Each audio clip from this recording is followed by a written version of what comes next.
Capítulo 18. Jetro visita a Moisés. Todo lo que Dios había hecho por Moisés y por su pueblo Israel y la manera como el Señor había sacado a Israel de Egipto, llegó a oídos de Jetro, sacerdote de Madián y suegro de Moisés. Cuando Moisés despidió a Séfora, su esposa, Jetro la recibió a ella y a sus 2 hijos. Uno de ellos se llamaba Gersón, porque dijo Moisés: soy un extranjero en tierra extraña. El otro se llamaba Eliezer, porque dijo: el Dios de mi padre me ayudó y me salvó de la espada del faraón. Jetro fue al desierto para ver a Moisés, que estaba acampando junto a la montaña de Dios. Lo acompañaban la esposa y los hijos de Moisés. Jetro le había avisado: yo, tu suegro Jetro, voy a verte. Me acompañan tu esposa y tus 2 hijos. Moisés salió al encuentro de su suegro, se inclinó delante de él y lo besó. Luego de intercambiar saludos y desearse lo mejor, entraron en la tienda de campaña. Allí Moisés le contó a su suegro todo lo que el Señor les había hecho al faraón y a los egipcios en favor de Israel, todas las dificultades con que se habían encontrado en el camino y cómo el Señor los había salvado.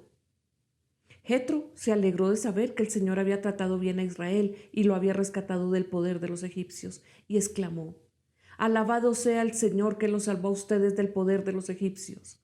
Alabado sea el que salvó a los israelitas del poder opresor del faraón. Ahora sé que el Señor es más grande que todos los dioses, por lo que hizo a quienes trataron a Israel con arrogancia. Dicho esto, Jetro le presentó a Dios un holocausto y otros sacrificios, y Aarón y todos los ancianos de Israel se sentaron a comer con el suegro de Moisés en presencia de Dios. Al día siguiente, Moisés ocupó su lugar como juez del pueblo y los israelitas estuvieron de pie ante Moisés desde la mañana hasta la noche. Cuando su suegro vio cómo procedía Moisés con el pueblo, le dijo: ¿pero qué es lo que haces con esta gente? ¿Cómo es que solo tú te sientas mientras todo este pueblo se queda de pie ante ti desde la mañana hasta la noche? Es que el pueblo viene a verme para consultar a Dios, le contestó Moisés.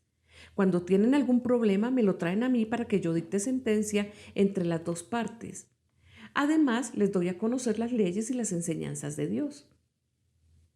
No está bien lo que estás haciendo, le respondió su suegro, pues te cansas tú y se cansa la gente que te acompaña. La tarea es demasiado pesada para ti, no la puedes desempeñar tú solo. Oye bien el consejo que voy a darte y que Dios te ayude. Tú debes representar al pueblo ante Dios y presentarle los problemas que ellos tienen. A ellos los debes instruir en las leyes y en las enseñanzas de Dios y darles a conocer la conducta que deben llevar y las obligaciones que deben cumplir.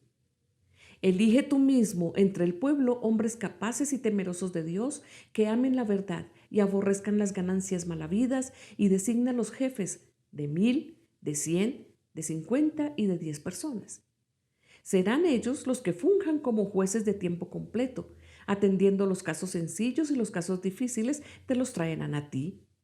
Eso te aligerará la carga porque te ayudarán a llevarla. Si pones esto en práctica y Dios así te lo ordena, podrás aguantar. El pueblo, por su parte, se irá a casa satisfecho. Moisés atendió a la voz de su suegro y siguió sus sugerencias. Escogió entre todos los israelitas hombres capaces y los puso al frente de los israelitas como jefes de 1000, 100, 50 y 10 personas. Estos jefes fungían como jueces de tiempo completo, atendiendo los casos sencillos, pero remitiendo a Moisés los casos difíciles. Más tarde Moisés despidió a su suegro, quien volvió entonces a su país. Esta es palabra de Dios.